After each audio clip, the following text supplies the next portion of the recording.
Hey guys, this is going to help you do number 2 and hopefully help explain how to use this table a little bit better in today's class.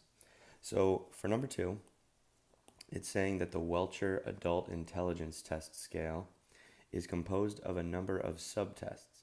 On one subtest, the raw scores have a mean of 35 and a standard deviation of 6. All that stuff is important. Assuming these raw scores form a normal distribution, what number represents the 65th percentile? All right, so here's what this means. The 65th percentile means the score that sits at such a spot on this bell curve that 65% of the data is below it. So this is a situation where we would need this table. What the table has is all of the values that sit above 0. So clearly we would need positive values if we want to get 65% of the data. What we're going to look for is where 65% would be, 0.65 on this table, and that's the z-score we need. So these are 50% in here. We get into the 60s, 64. So 0.648 and 0.6517. 0.6517 is closer to 0.65. So we'll go with this number right here. That would be at 0.39. So a z-score of 0.39 is going to give us that 65th percentile.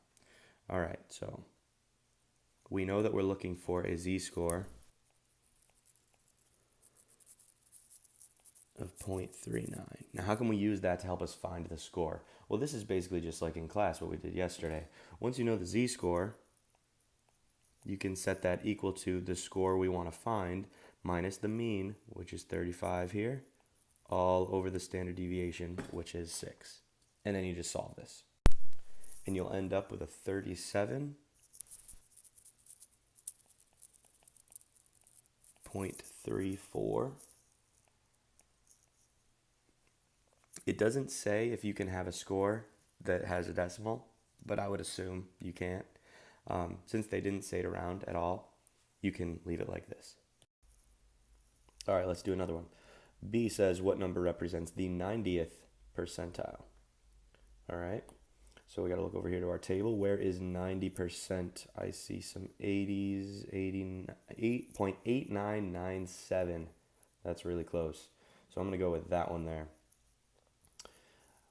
That's going to be at 1.28. So we'll use a z-score of 1.28 and set it equal to whatever the score will be minus the mean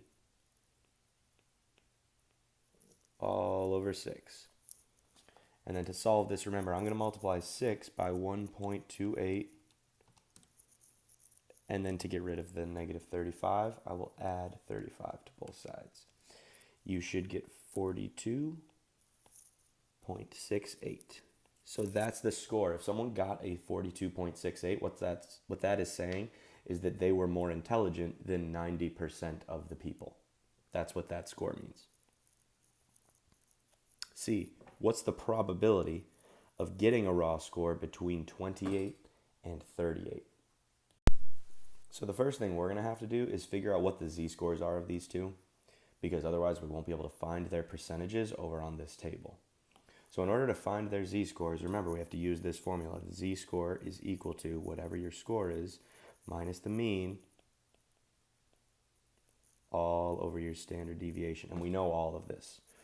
So when you do 28 minus 35 and divide that by 6, you get a z-score of negative 1.17.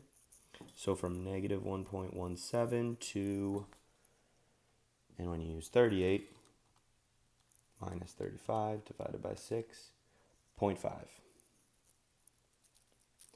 The negative number is going to be a little bit tricky to find because our table only contains positive values. So what we'll do is we'll go to the positive version of this z-score, and then we'll just recognize that it should have gone the other direction. So we'll calibrate our score. All right, so or 1.17. That's going to be at, we'll go to 1.1. There's 1.1, and 1.17 is going to be all the way over here. So if you had a score of positive 1.17, you would be better than 87.9% of the data. So let's look at that a little bit. 87.9. You'd be better than that much. Now remember, we're looking at a positive number though.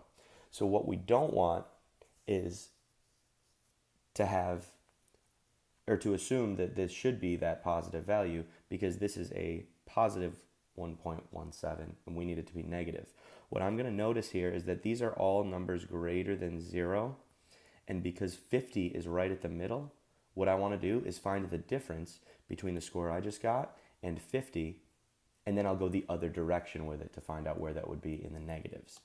So minus 50%, 37.9. So what I should have done is go 37.9 back from 50. That's what we'll do to find out how much better that score is than everyone else's scores. So now if I do 50 minus 37.9, I get 12.1, which means that is the percentile of the score that we just found. So negative 1.17 would put you at 12.1% as a percentile, and that's how many scores they would be better than if you got that score. 38 is nice, it's right at 0.5, so let's look at where that would be. 0.5 should be right at 69.2. So we will say that this is going to be between the 12.1 percentile and the 69.2 percentile. And what we have to find is how much space is there between that, and that'll tell us the percentage of numbers that are between those two. So 69.2 minus 12.1 ends up equaling 57.1.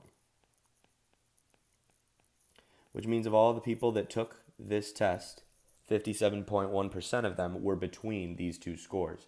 So the probability of getting that raw score is 57.1. This is turning into a long video, so I'm just going to set you guys up for the next one. Remember, with the next one, all you have to do, it's the same as this last one, find out the z-scores of these two things.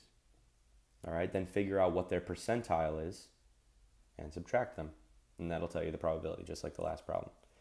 Good luck on this. It's mostly review, but it does extend into some newer stuff. So it is a little bit challenging, but it does base all of the material on this worksheet on yesterday and the day before. So good luck. I will see all of you guys tomorrow.